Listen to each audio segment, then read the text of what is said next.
What's good, y'all? With the new Antman and Wasp movie out this weekend, I thought I'd give you a heads up on it, let you know if it's worth your time and hard-earned money to go check it out.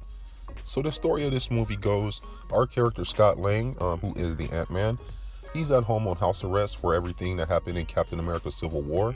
They keep telling him that he violated the Sokovia Accords. He's being monitored by Secret Agent Wu. He's basically an agent for the FBI, but he was an agent in S.H.I.E.L.D. He is from the comic books. You know, he's been like an agent in different agencies, just kind of whenever they need a human secret agent, they usually get a Secret Agent Wu. So while he's at home on house arrest, at the beginning of the movie, they do establish some great chemistry between him and his daughter as far as like that relationship. It's funny, it's heartwarming, it's all those good things. It really makes you like and understand Scott Lang as a character. And I think his daughter, her attitude about it is she wants him to be Ant-Man. She doesn't really give a damn about all that prison stuff and going to jail. She ain't got time for none of that. What she's saying is, go out there, get you a partner, be Ant-Man. She wants to be his partner. You know, it's like she brings a lot of good comedy to the movie when she is there. So yeah, great job for her. That little girl, she did a great job. Next up, while he's at home doing house arrest and doing all that, Hope Van Dyne and Hank Pym, they're in a laboratory trying to create a big ass machine that would basically allow them to go to the microverse and pull out his wife and Hope's mom, Janet Van Dyne. So that's what they're doing at the moment. Well, while they're doing their thing, Hank Pym, Scott Lang, he has a dream that he can see their mom. It's like a flashback dream he has from when he went to the microverse. So he goes and he calls and tells them that, hey, I had this dream. I could see your mom. I don't know what it means, but, you know, it happened. Well, they contact him, or basically kidnap him.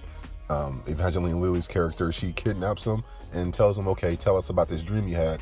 And he breaks it down to him, and they figure out that it wasn't a dream necessarily, that while he was in the microverse, Hope Van Dyne put an antenna in his head because she's able to talk through him. Yes, Janet Van Dyne, when she's in a microverse, she put an antenna in Ant-Man's head.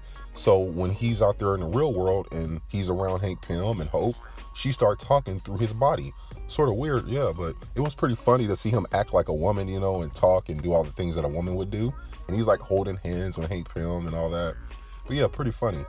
So the character Ghost, while they're trying to create this machine and, you know, get to Janet, the character Ghost, she wants the machine for a different purpose. She needs the energy that is going to be, I guess, coming back with Janet Van Dyne, because her body is basically breaking down molecularly. That's why she's phasing and doing all that stuff and can't control it. She's basically disintegrating and she's gonna die.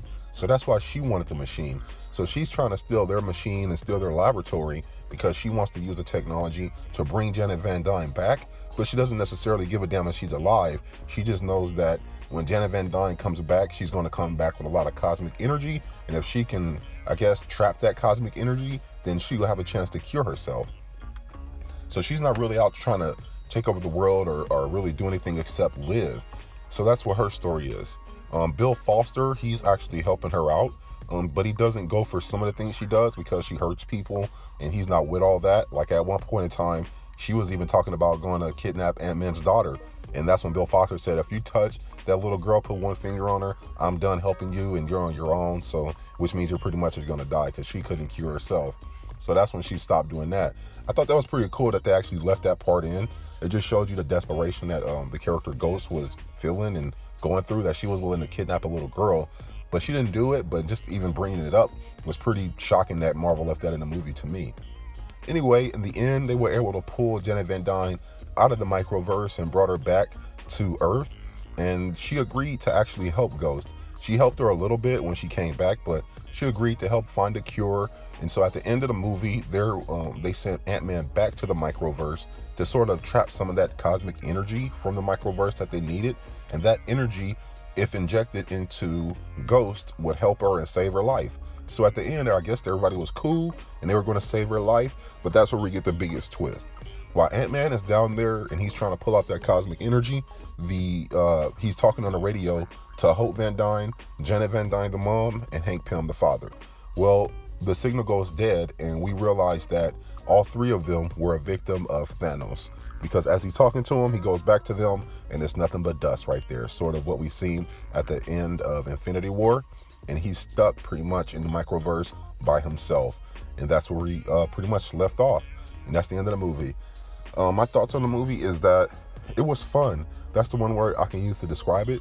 There's a lot of scenes where you're gonna laugh out loud. It is good to see it on a big screen with a surround sound. So I would say, yeah, it's worth your time to go check it out.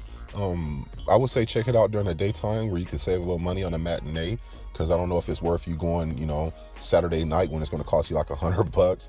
But yeah, it is worth your time because of the CGI. It's funny. Antman is great. He's great at his role. Sam Burchell, you know, a little side character, he's funny. Luis, he's hilarious, of course. You know, he plays the same role. They give him a little bit of a bigger role in this movie because I think the fans really took a hold to him and like him. So yeah, they gave him a lot more screen time and lines. Altogether, this movie works. It's like the first Ant-Man, but better. It's actually really better. It gives us a little bit more into Infinity War, you know, with the end credits scene.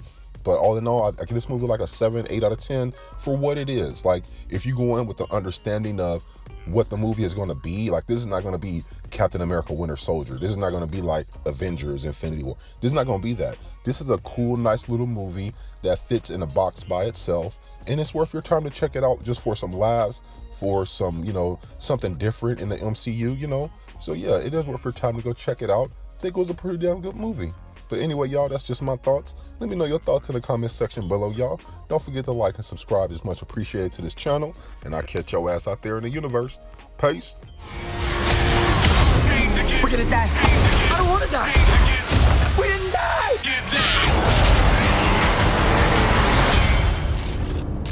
Hey, what'd I miss? We were just tiny! It takes two to